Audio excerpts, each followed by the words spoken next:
And we're live. Yeah. Have you had motorcycle helmets lately? I've had racing helmets on, which Okay. were like real. They felt huge. Like it felt like the part that you're touching is like out here. It's really hard to hear out of them, but they feel comfy. They're always so comfortable.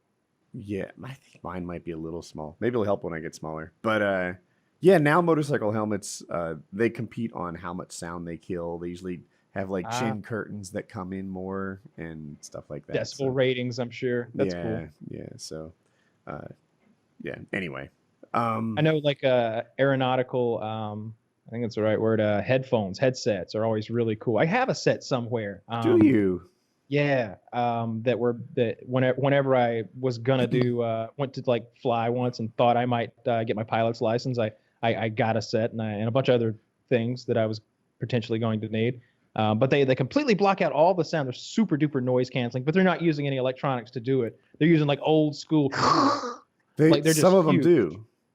The ones I had were okay. Not. Yeah, I have. What I own are just Bose like noise canceling things you might wear in a plane. You've got a Parrot thing that's in the same family. Yeah.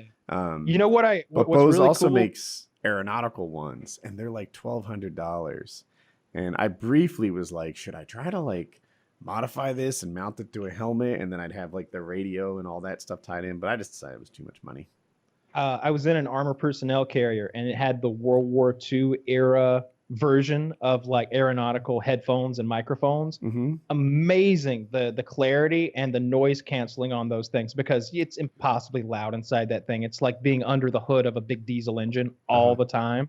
But you put these things on, and it was like, wow, I'm having like a private conversation with the driver now that's like completely 100% clear. I can't hear anything else but him. And they were old tech, right? They were old tech. Yeah. I don't. It was very cool. It was a whole helmet you put on, and because it was, you could just put on a headset. There's bullets coming too, I guess.